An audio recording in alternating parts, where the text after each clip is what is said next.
Hey everybody, how you guys doing? It's another great episode of Lunchtime Talk with Steve, and I'm your host, Steve Barrow. Today we're going to talk to Ruth Carter-Lynch. She is running for supervisor of election for Broward County, and she has a lot of good stuff to share with us. All right, let's go ahead and just take a moment to start sharing this with your friends, your relatives. Oh, and by the way, now we're on Periscope as well, so we're live on Facebook, YouTube, and Periscope.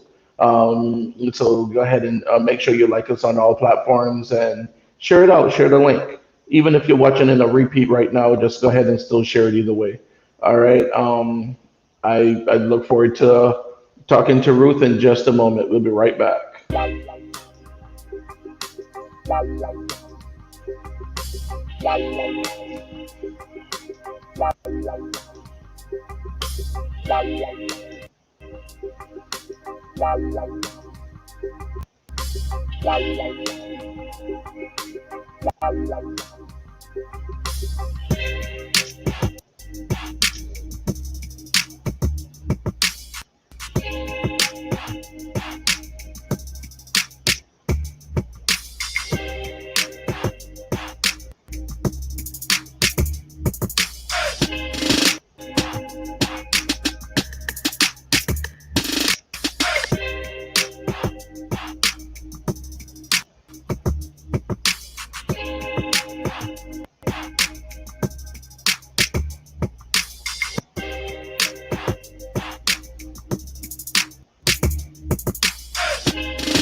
All right. Hey guys, I'm on my way to the office. I can't believe there's so much traffic out there. Just remember, if you get involved in a car accident during this quarantine, give me a call. Our attorneys are going to fight for you. They're going to assess the case, find solutions to your problems. Now you know. Call me. My phone number is right up there or down there. Now you know. All right. So here we are. We're back. And Ruth, are you there with us? Yes, I am, Steve. I'm right here. Ruth, can you Can hear you me? see me okay? Yes, I can hear Perfect. you. Yes, ma'am. Can I you see see you. me? Okay, Okay. perfect. All right. Yes. Uh-huh. So let's jump right into the thick of it. I have a lot of relatives that they live out of state, they live in New York, they live in different areas, and the first thing that happens every 4 years is they call me and start to ask questions like, "How is Broward County going to mess it up again this year?" And I mean seriously, when you think about it, it's like every 4 years there's something. It's the dimple chads. It's the whatever. I guess my question to you is, if you were to win a supervisor of election, how would you help to make sure that that doesn't happen? Okay, Steve, let me just introduce myself a little bit and let everybody know who I am, okay? Okay, go Ruth ahead. Carter-Lynch, and I'm running for the Supervisor of Elections for Broward County. I am a 30-year corporate veteran, 15 years human resource background. I am also Lean Six Sigma certified, and what that is all about processes, people, processes, and procedures. And I have been supervising, dealing with processes and procedures my entire career. Now, to answer your question, look, believe it or not, this go round is going to be, first of all, we have to deal with what the data tells us this go round. Everything is data driven. The supervisor of Hmm. elections does five things. It administrates, it operates, facilitate, educate, and it communicates, right? And within that purview, there are about 1,000 moving pieces. And the trick is you're going to have to know how to connect all of the dots and come up with a workflow process that handles everything. Now, specifically to your question, the first thing I'm going to do when I get in office is do a forensic analysis of that whole office from top to bottom. Once we do that, we can put a workflow process in place in order to help mitigate all of the necessary issues. Now, my plan prior to this was built around the previous data, right? Hmm. We're in a new normal now, which means that because of COVID and everything else that's going on, Steve, I've got to depend on what the outcome is of the next two elections, meaning the primary, which is on August the 18th, and in November for the general The general election, yes. Uh-huh. elections. Absolutely. So what I did was I built because I've been researching this position for the last 6 years. Okay. And Hmm. I built it around my plan. I built it around what was in place prior to now. Hmm. And I got to gerrymander it a little bit to make it work for now, because everybody's estimation, we're hoping that everybody, as many people as possible, vote by mail, because vote by mail is going to be extremely important this year because of COVID, and definitely because of the uprising. And I call it an uprising because I think, Steve, this what's going on now is the new generation's civil rights movement. That's what I think it is. I think they're Well, you tired of know, being. and I'm glad that But you mentioned. I'm glad that you mentioned that because you were actually telling me about when you marched with Dr. King, so calling this a civil rights movement.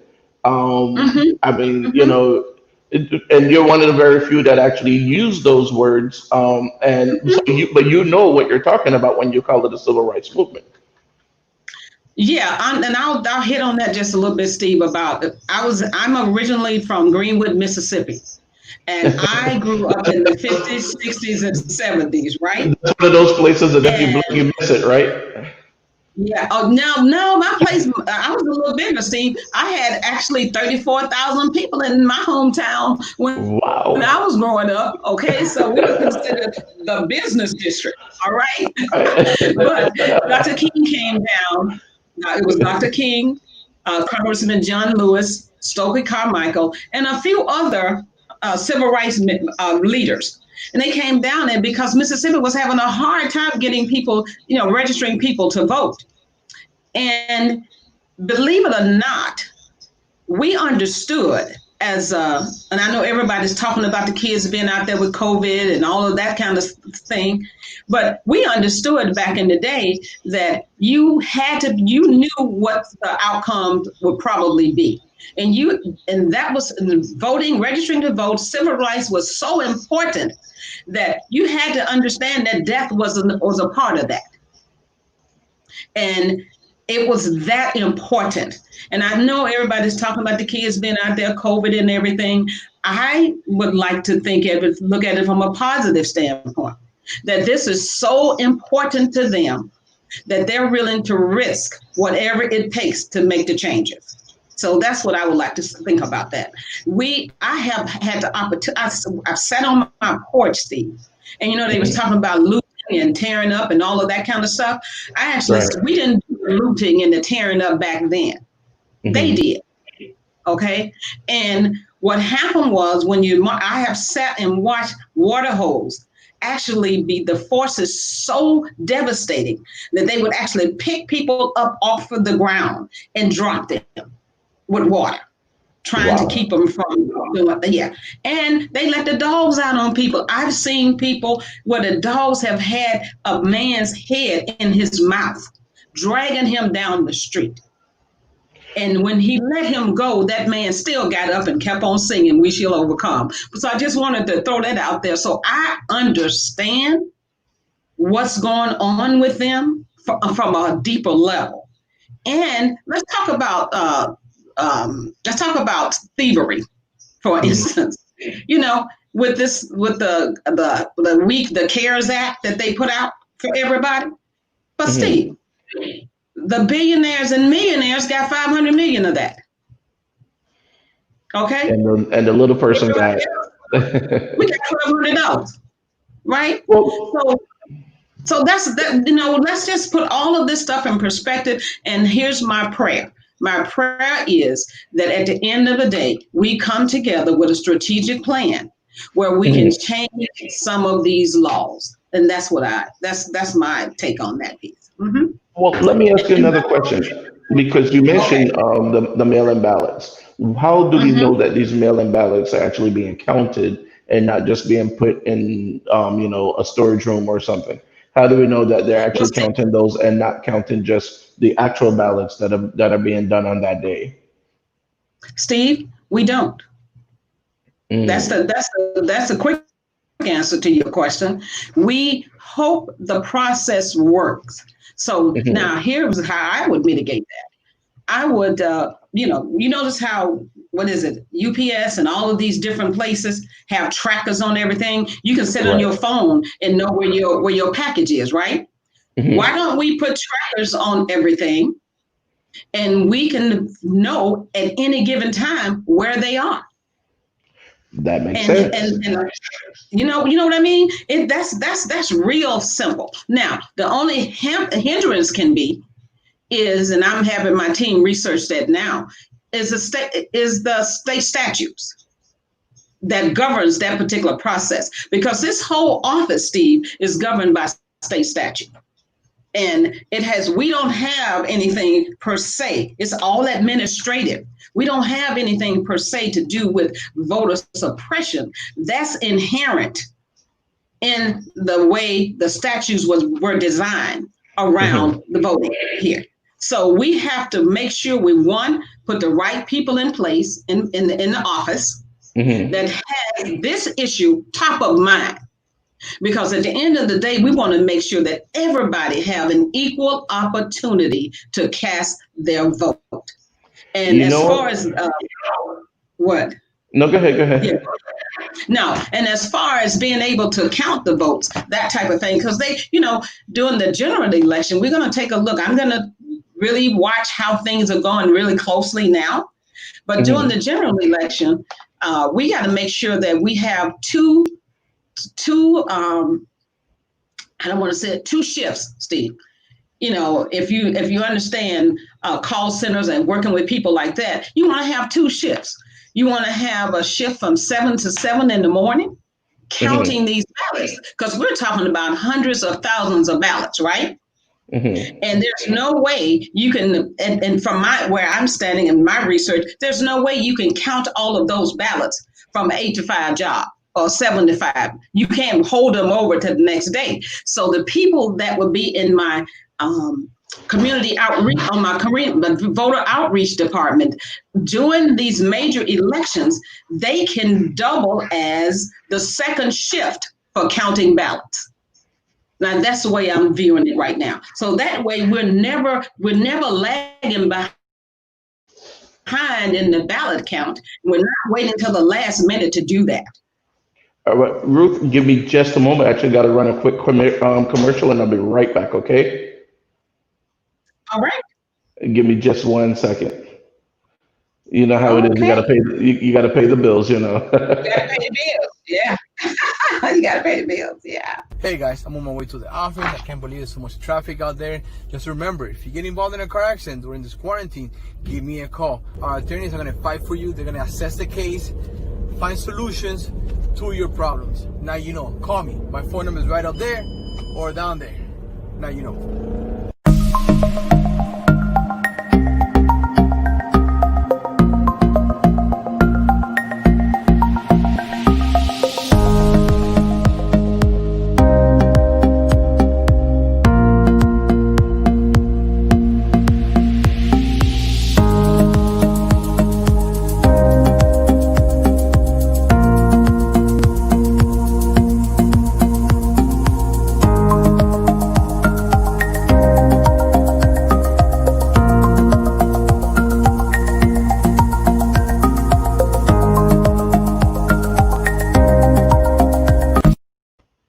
All right, there we are. Now we're back again.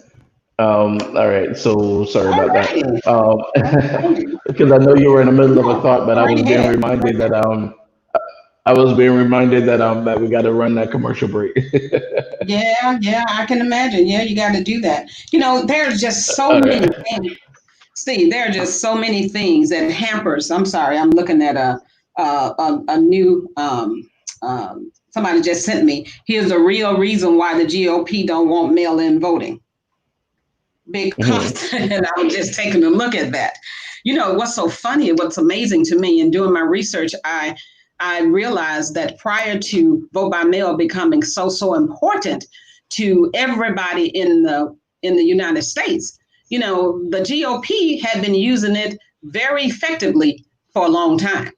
Mhm. But because now everybody because it's probably the safest and best way in this particular instance to vote. There are a lot of states, about 5 states, that's the only way they vote. And they have like 99, 97, 98 participation because you can go sit at your table at home and fill out your ballot.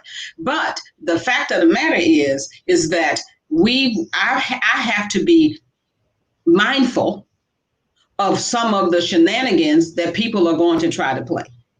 I need to be mindful of that. And I need That's to what I put was. That's what I was going to ask next. Because with a mail-in Mhm. ballot, who's to say that other people aren't filling out that ballot for them, or whatever, or someone's mailing in that ballot on their behalf without their knowledge? Well, I mean, we see it with the tax returns where we see people filing a tax return on someone else's behalf, fraudulently or whatever. So would that open up the door for someone to just fill out the information and send it in, or I mean, or is there no, well, look to at that, protect Steve. that? Each voter is going to get just one ballot. Hmm. Okay. So each is one ballot. Now, we can't control what goes on in people's homes. We just Right. can't control that. And then you have your seniors and a lot of people that need help with the ballots.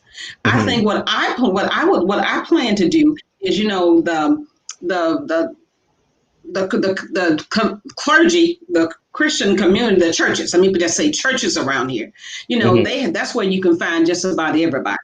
And part of my voter outreach piece, I would like to go to all of those pastors myself and dispatch my team around the whole county to Hmm. go in and do an explanation of the sample ballot. See, because at that Mm. point, with the sample ballot, it's not designated to anywhere. Any party is not. It's just a sample ballot, Well, what but it about does have a listing of go ahead. has a listing of some of the amendments and all of that type of thing on the ballot. So I think we need to do a lot more education. That's where the Hmm. education piece and the communication piece come in, is that we need to educate the voters. And not just about the candidates, but also like you just said, when you have all these amendments and different things, they're written in such a jargon that people don't understand. So But another thing too that I wanted to ask before I forget, this was something that just popped into my mind. People have always been talking about, voting by email, voting by phone, or is that something that you see might become a possibility in the future? Is this something that, that is there a reason why we're not doing it right now, or, Well, I just would hate to. I don't hate, but no. Let me just say it this way. Mhm. Right now, Steve, the majority of your voters happen to be those of us who've been here for a while. We're not. First of all, now trust me, I'm computer literate. I wouldn't have a problem in, but we have to look. Even some of the voting machines that are online, Steve. Look at this Mhm. way. We have some machines have been hacked, right? Mm. That opens you up to a whole host of other issues. Right. Until we can guarantee that will be something that we can do. People always talk about Mhm. it can be done, and yeah, but nobody has shown any statistical data anywhere that has worked. And then another caveat: a lot of my people in my generation, and we're probably the largest voting bloc still right now. Now that might change in the next 3 to 5 years, but right now we are. Steve, they're not trying to figure that out, and a lot of them are so traumatized because of past issues that they actually want to go to the polls. They don't even want to be dealing with everybody's not going to vote by mail. I have people Right. telling me all the time, all around the county, I'm not doing that. I don't trust the post office. I don't trust this. And I just don't trust. I need to go in that poll, and I need to make sure that I personally cast my ballot. I have a lot of seniors saying that to me. Now, Well, I'll be honest but with with you. I'm one of COVID, those people that that has feel that way. changed. I mean, honestly, You are. I would stand outside for 2 hours, and make sure I cast that ballot and make sure it goes through there. Because and this has no, I mean, no reflection on who's in office now, or who was in there before or anything like that. But I always felt like when I put my mail in there, how do I know that it's going to be counted? That's just me. I just like to know. It's like, people still mail their FPL bill, or whatever, and I don't do that. I want to make sure that it's paid. So I'm going to go online. I'm going to make sure that it's paid. Or even before we had online, I used to go into the office. Remember back, the younger people don't remember when you used to have to go to the office and pay it. But I would make sure I go into the Yeah. office and pay it so I can have a receipt in my hand instead of just dropping it in the mail. Because I'm that guy that I always want to know that it makes me sleep better at night knowing that I did my part. But Well, that brings me to, mm, if you're that guy, think about it. There are a whole bunch of you out there yeah. that feel But the same also, way. But also, what do you say to these young people that are out here right now marching and marching for a change? What do you say to them? Well, we are a country of laws, Steve, Hmm.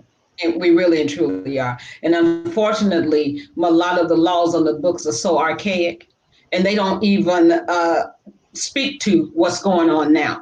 And it's a shame that we haven't done enough to change those laws. Then it would not have put these young people in a position where they have to do that. Now, what I would want to implore them, this is my impassioned plea to them. Hmm. Miss Ruth Carter-Lynch is with you all, 199%. Hmm. But here's what I would like to see at the end of every, or the beginning of every march, is that we have some voter registration tables set up, or that they all pick a time and go online and register to vote. Our vote is our superpower. You and only you get to decide who you vote for. And if we do it in a collective enough manner, Hmm. we can make a lot of changes, because we'll put the people in place that will fight for the change that they're trying to effect. And And one of the major changes, you got it? One of the major changes that we need to do is the criminal justice system. mm, That has to be changed from the top to the bottom. Just yes, seriously. And we because definitely have to change that. And that's why we are here today. But that's just what happened to Mr. Floyd and God rest his soul, and I pray for his family every day. Steve, that was actually one of the few things that happen. And, a lot of our people, young people have been killed, especially young Black men. But that one, for some reason, I could not stop the waterworks. Okay. That really, really touched my heart. So in essence, I feel this powder keg that has been brewing for the last 400 years, it finally came. That was the spark that blew it wide open. We see, And I the think one of the beautiful things part, with that one, go ahead, finish your thought. the beautiful part of it is that it's not just Black people walking and fighting and marching. We have a rainbow coalition. And that's what the United States is. It's Well, see, here's all the of us thing. working together. Here's the thing. I Hmm? think my personal thought on why this particular case is because, I mean, like in some of the other cases, um, it was like boom, okay, Tamir Rice, the cop just rolled up and shot. Yes, it was wrong. It was definitely wrong. That's something that happened quickly. This one, the guy actually for 9 minutes, almost 9 minutes, had his knee on his neck.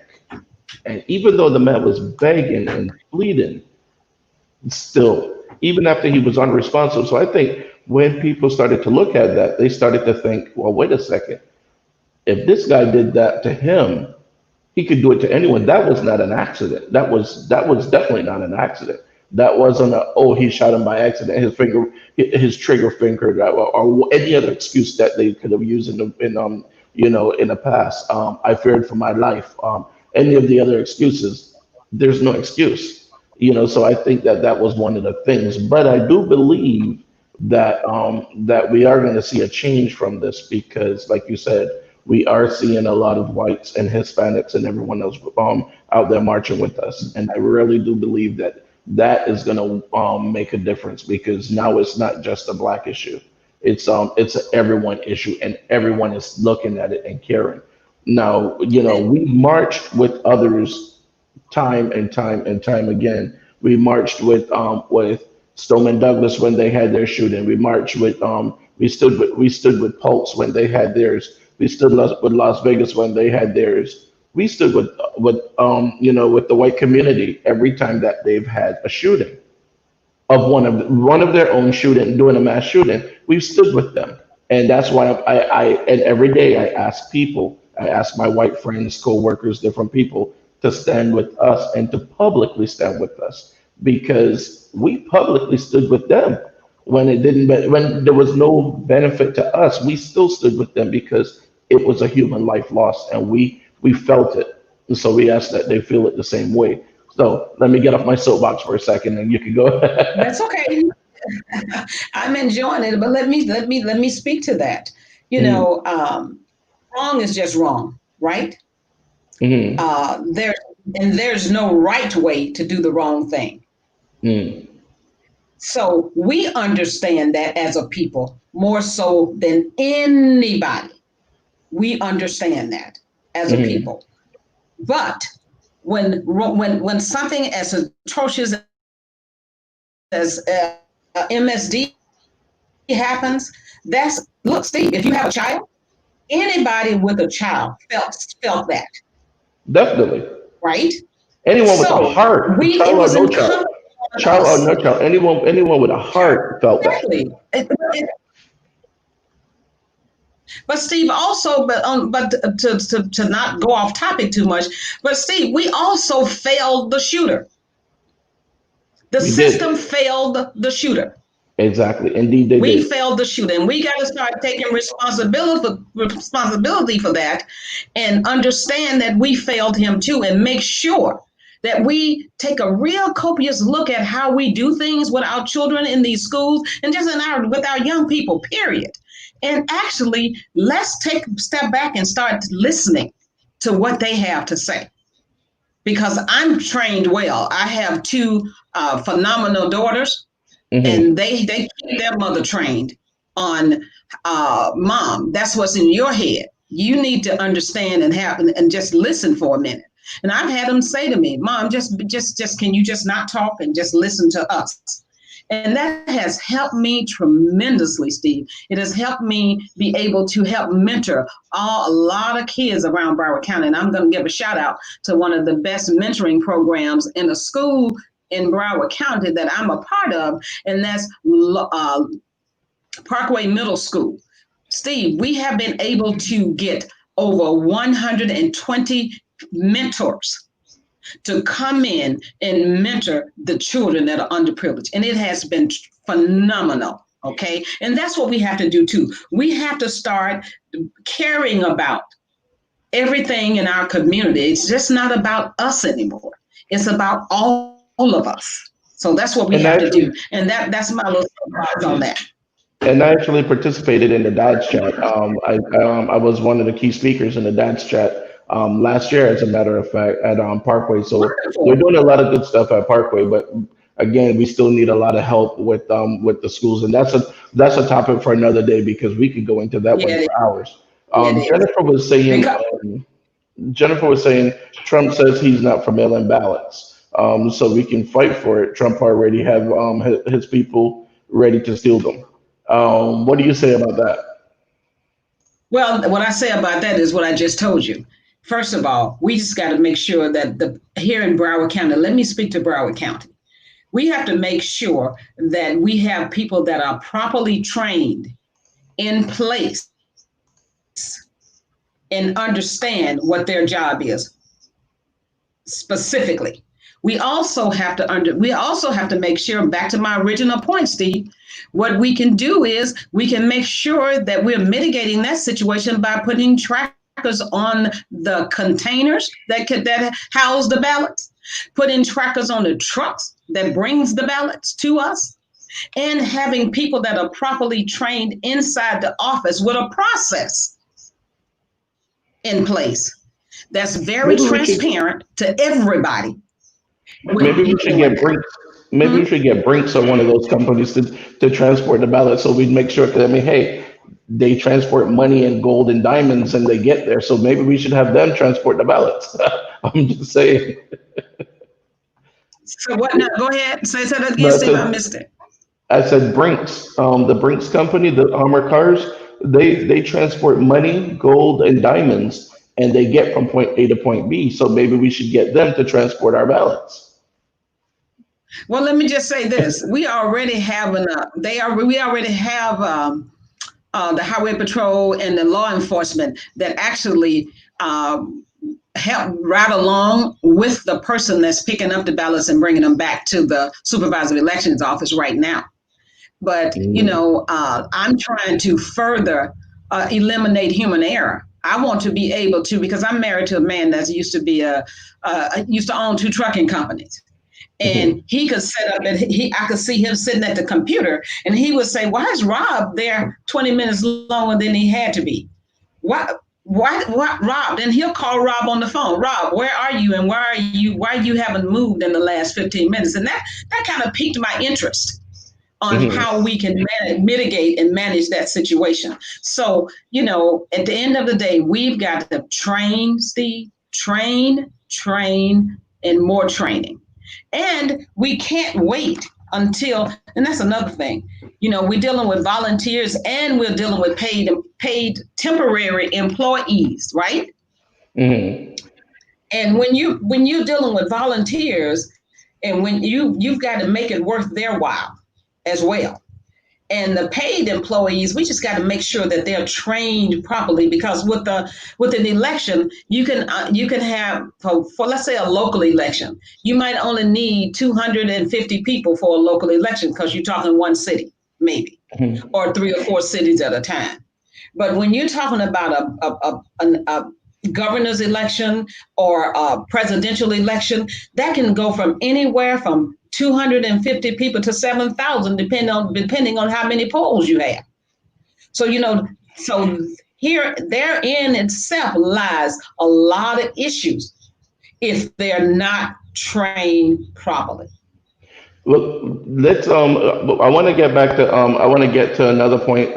But let's go ahead and do another quick commercial. But Okay. just for thought, when you come back, I want to ask you about the super voters and also the numbers as far as how many African Americans are registered to vote in the county and how many actually do vote, and to explain to people what a super voter is, or super voter poll group. So hold on for just a second, okay? We're gonna get back to that in just a That's second. easy. Okay. All right, hold on just a moment. Hey guys, I'm on my way to the Right. office. I can't believe there's so much traffic out there. Just remember, if you get involved in a car accident during this quarantine, give me a call. Our attorneys are going to fight for you. They're going to assess the case, find solutions to your problems. Now you know. Call me. My phone number is right up there or down there. Now you know. All right, so we're back. So we're back Okay, here. All Steve. right, so And what? you asked me about what are super voters. Right. What's a super voter? A super voter is somebody that votes in every election. Okay, so the super voters that we're seeing in Broward County are typically the people, from what I understand, in more of the retirement communities, your Winmore Village, your Century Village, but what are the numbers looking like in our communities? Do we have super voters and super voter groups in our community? Well, Steve, that's always been a fallacy that everybody want to blame the African Americans and the minorities when we don't win an election. But believe it or not, according to data, and I don't have that right in front of me, but we have 609,000 Democrats. We have 254,000 Republicans. We have 335,000 NPA, and we have 11,000 other. So we have a total of 1.2 million voters here, right here in Broward County. Okay, that's the registered voters, right? Right. So, and Broward County is a Democratic county. So you can imagine who your super voters are from that, for the most part. A lot of them are your Democrats. And but at the end of the day, the voting is down. I don't think I'm not. I'll pull it up next time we have our next segment. I have all of the stats for you, but Hmm. we'll pull it up and check, and we can tell them specifically voter statistics. Hold on, Steve. I got it right here. All right. And just to Right go to some here. of the comments, just to go to some of the Mm-hmm. comments that Jennifer was talking about the tracking. Paula was saying that Jennifer's right. And then she started talking about electricity. But then Jennifer was saying, if you could set up a hospital outside, like they do when it came to COVID-19 and the testing sites and things of that sort, we can actually set up, locations for voting. We can make voting work in a post COVID-19 world, which I agree. I mean, the same way we do the drive up ballot. You know what? The same way that we can make it accessible for all the things that we want, when we have the NBA and all these people are coming up with ideas now for ways to continue a game and to make sure the fans are safe. I'm sure that there's a way and I don't know if there's a federal organization that governs over all the supervisors of elections, or if you guys are all independent. But I'm sure there's a way that they can come up with that idea. Is there a federal governing board over all the supervisors of election? Not a federal.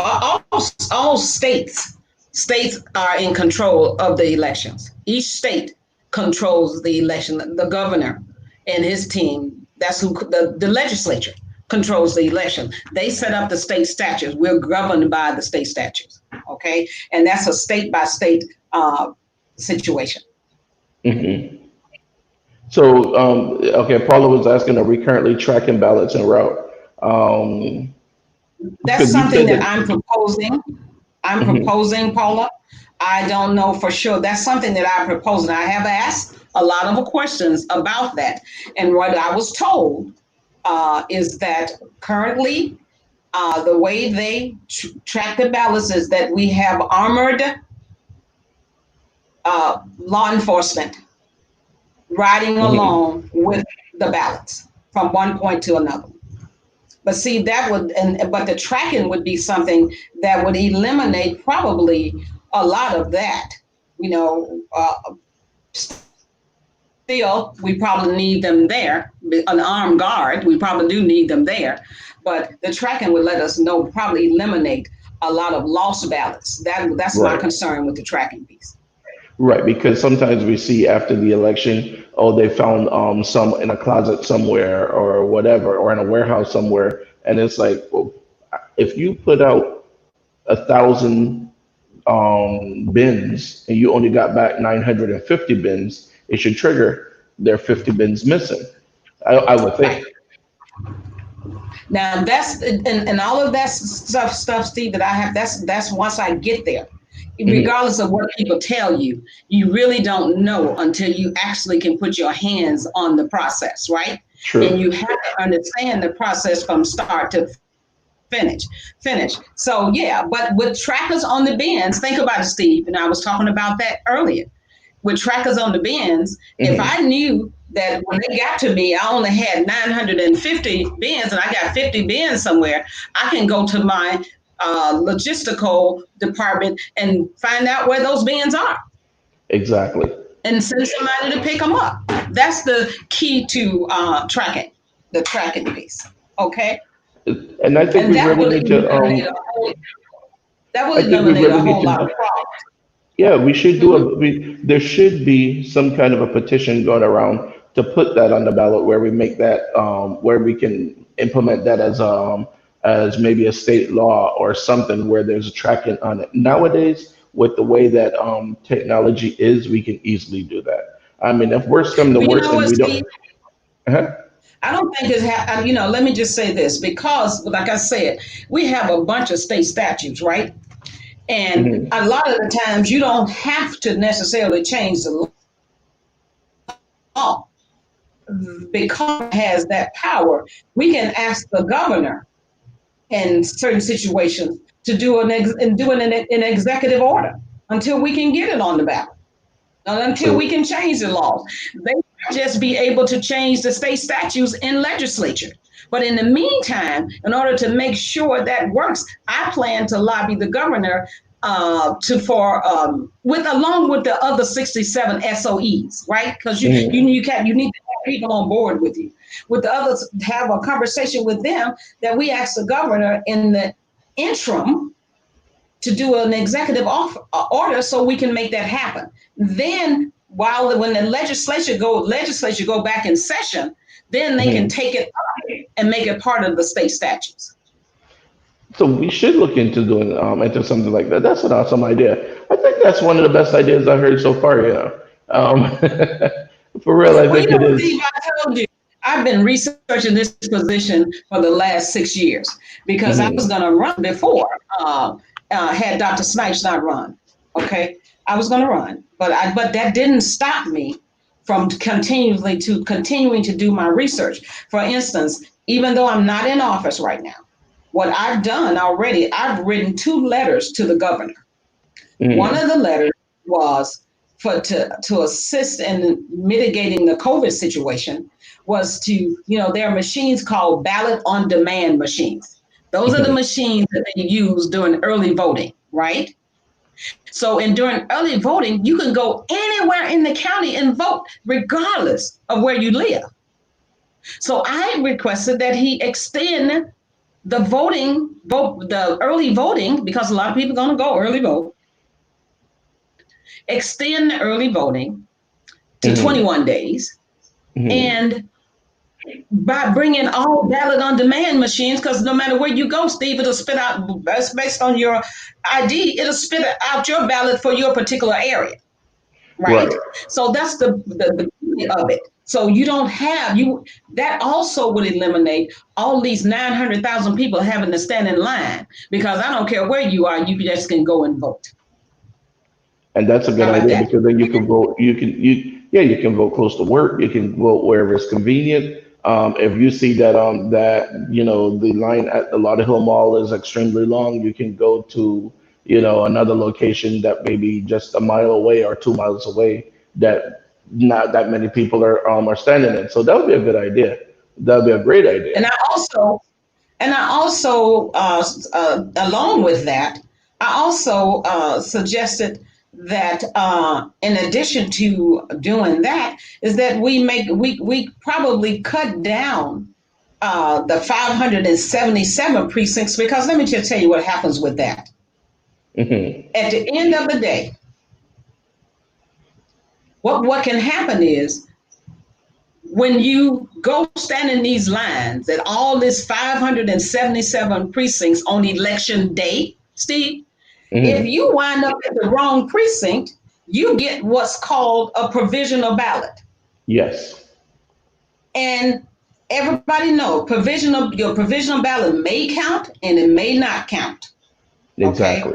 Now, extending early voting is, and then all of these things I'm suggesting can be done by an executive order from Governor DeSantis. And then I found out, Steve, that Hmm. all 67 SOEs were requesting that he do an executive order as well.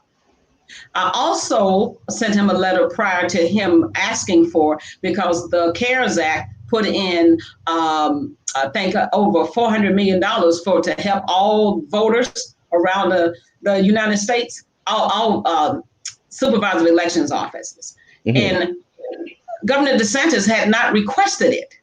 So finally, after all 67 got together, I sent my letter in first. I want to let everybody know that.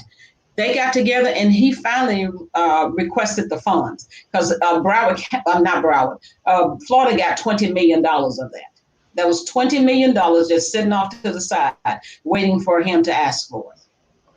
Okay, so let me ask you a question. And on our show, we ask the tough questions. Yeah, We do ask the that. questions that the people want to hear the answers to, not just Okay, the ones that give a soundbite on Channel 10.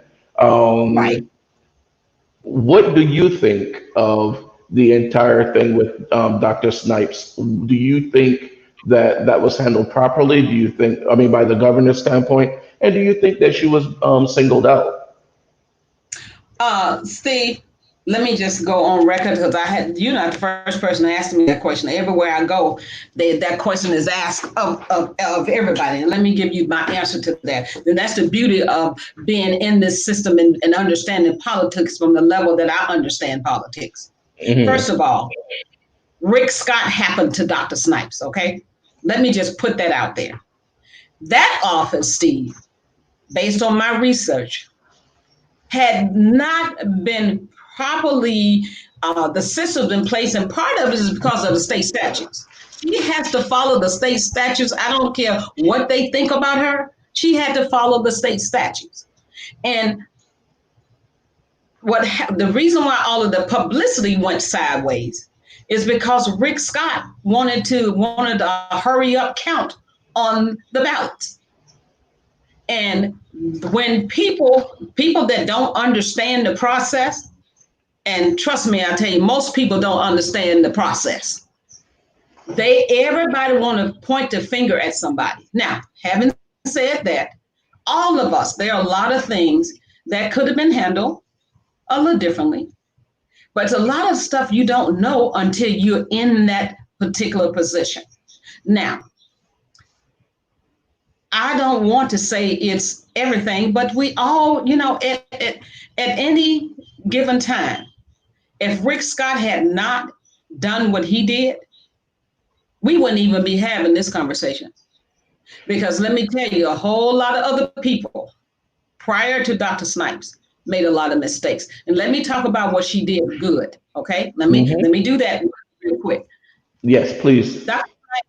registered more people in Broward County during her tenure than any supervisor of elections ever in the history of Broward County. Okay. Dr. Snipes put in place, she had education across the board. She put in place a wonderful voter outreach department, which I mind you, I plan to bring back and probably enhance it. She did a lot of good stuff, but it's always the last thing that actually kills you. I think she was, but let me just say this. One thing that I don't do Steve, is I don't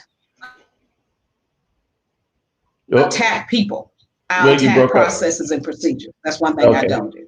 Plus, I'm never, okay, one thing I don't do, I don't attack people. I attack processes and procedures, right? Right. We always want to look at something to blame. Let's look at the whole entire thing, what happened during that time. Now, that's why that situation made me look at it from a different point. She did have, her time was limited in counting the ballots, right?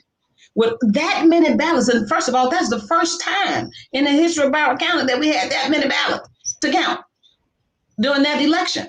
Now, if what I plan to do, that's the reason why it's necessary to have 2 shifts, Steve, so we can count them around the clock. That's why. And then you don't have a lack of manpower. It's just a few things, touches that I would add that wasn't there. Okay. But she came into a system that was already in place.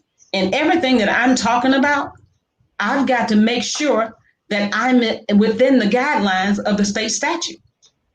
Well, let me ask you another question. Just to follow up on the same one with Dr. Snipes. We saw similar issues in Miami-Dade, Palm Beach, and other counties. That's why I was asking, do you think she was singled out by Governor Scott? Because we saw the same issue in other areas, and they didn't get suspended and they didn't get relieved of duty. So so that's why I'm asking. And we see these things all over the state of Florida, but for some reason they always only pick on the SOE for Broward. So that's why I'm asking: is it something No, that they maybe? always pick on. Let's go there, Steve. They always pick on the black SOE from Broward. All right, I'm just You going to went go there. call it what it is.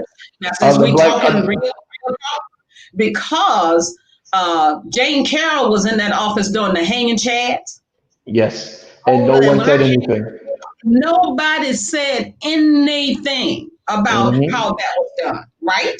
So And then when I Mary Marfone came in, then they found a reason to get rid of her. And then Dr. Snipes came in, and now there's a reason to get rid of her. So it's like, but think about it, Steve. Dr. Snipes had done okay. Dr. Snipes had been there 15 years.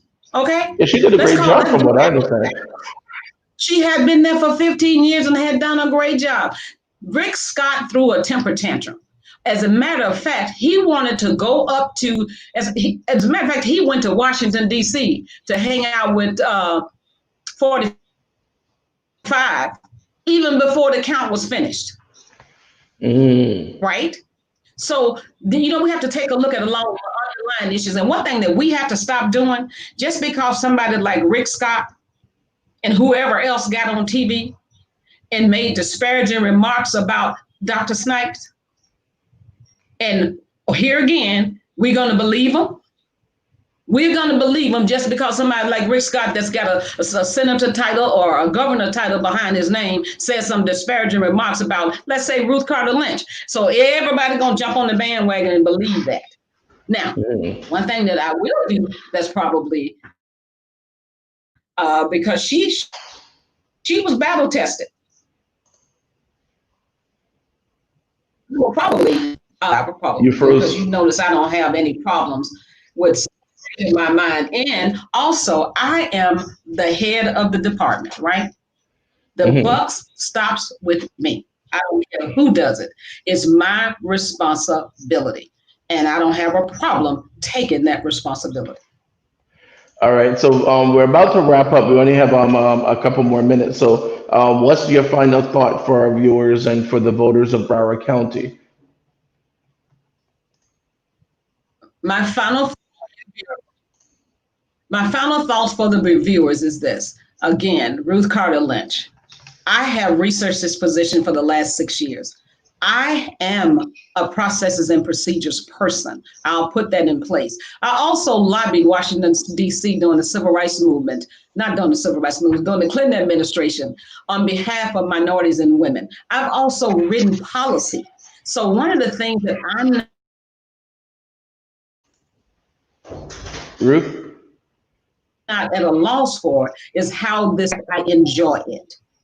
And at the end of the day, what the people want, I believe in the sanctity of the vote.